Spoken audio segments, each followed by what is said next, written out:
Hey, it's Tom Beal here, coming to you from Boca Raton, Florida, with some great news. Hurricane Matthew passed us by with little to no damage whatsoever. It was more like a serious rainstorm with a little bit of extra wind, and nothing dramatic occurred. So I'm very thankful, very grateful for that. So thank you for your well wishes. Thank you for the thoughts and prayers. And at the same time, my heart goes out to those affected in Haiti, those affected in the Bahamas. This did carry with it some devastation and actually took some lives and caused major damage and destruction. Thankfully not here in the Florida region and/or, from what I know, in the east coast of the US.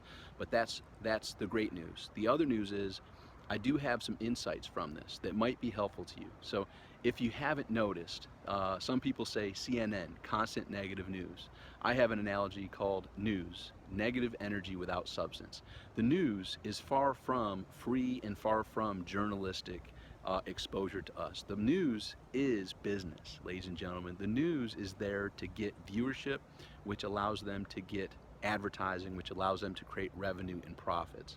And the more they can make mountains out of molehills, the more viewers they get, the more advertising they're able to get. So first of all, I rarely participate in the news. It's very, very rare that I watch the news. However, this was one of the times that I did watch the news. And what happened?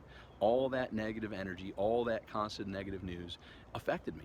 I actually had a client from overseas say, hey, what's wrong? And the uncertainty that I was seeing from the news and all the fear that was being created for the hurricane had really impacted me. It really took a toll on me and just my general well-being, because there was the uncertainty. There was the fear of, wow, I've yet to live through a hurricane of that magnitude, and what happens, like if the roof comes off, and what happens if, trees fall on us? What happens if that devastation occurs? The water, maybe there's flooding, maybe there's all sorts of devastation and lives lost and power gone and roads unable to be traveled on, all that stuff that, hey, this could have had that capability and that potential. So we assessed it and we took the proper actions. We were prepared for it. We hoped for the best and we were prepared for the worst.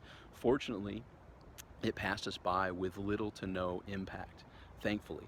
But keep in mind, I don't take what's said on the news as gospel, and very rarely do I even watch the news. It just is that negative energy without substance, and everything is energetic. It's either pulling us up or bringing us down, and that definitely is something that is not going to share a lot of good news on the news, right?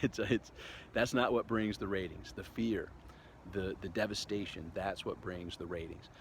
So that's part A. Part B is, let's talk about fear.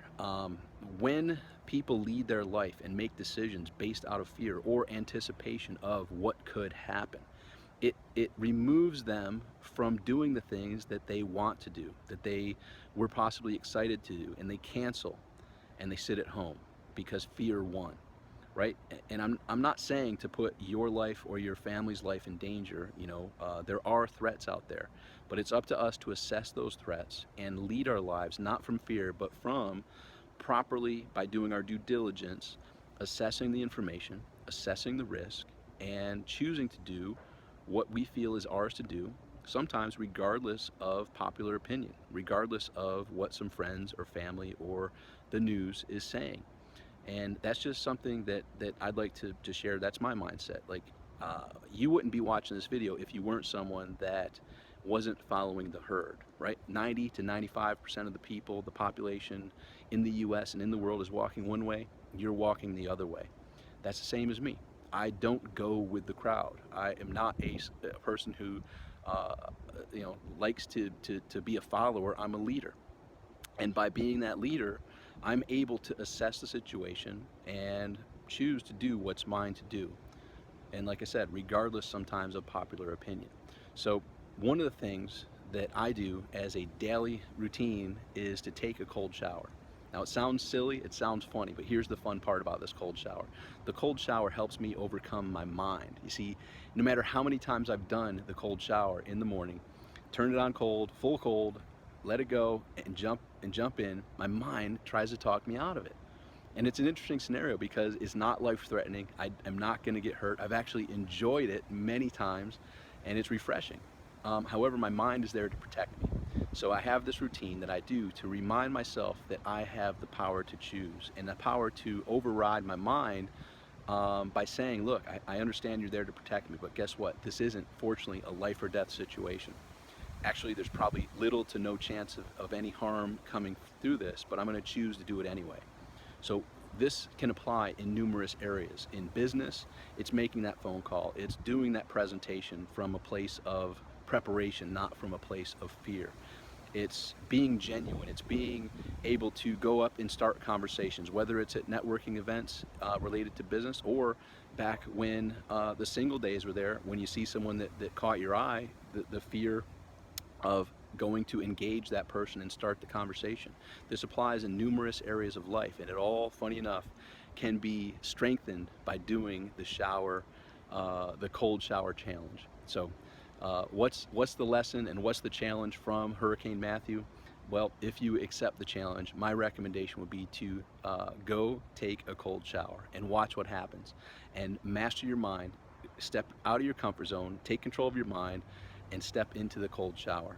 And I do it on a daily basis to remind me of that's where it begins. I control my thoughts, my words, my actions. And when I do that, I also by default control my emotions. Those are the only things I can control today. And guess what? Up until today, everything that's occurred by me controlling my thoughts, words, and actions has brought me here. And while I'm controlling my thoughts, words, and actions today, that will bring me to where I will be 1 year from now, 3 years from now, 5 years from now. The more you're able to harness your mind, the more you're able to take control of that. That's the foundation. The thoughts, the words, the actions. The more you're able to turn that trajectory of what you're able to accomplish in your life. And funny enough, it can be strengthened by the cold shower. There's many other techniques and routines, but I will share that with you. Now, one of my mentors, Jim Rohn, said, things that are easy to do are easier not to do. That's why most people don't take the proper action. So the cold shower is easy. It can be laughable. It's easy not to do. I would have you consider doing it and accepting the challenge of doing the cold shower challenge and replying back to this email, letting me know what your feedback is. And keep in mind, my mind still tries to talk me out of doing it, and I've been doing it for over a year, and it still to this day tries to talk me out of it each and every day. All right, hope this was helpful. Thank you for the well wishes, the thoughts, the prayers, and stay tuned. We have some amazing information coming to you that is going to be super helpful in assisting you in achieving more in the upcoming 12 weeks than you normally would in the past 12 months. All right, talk with you soon. Make today great.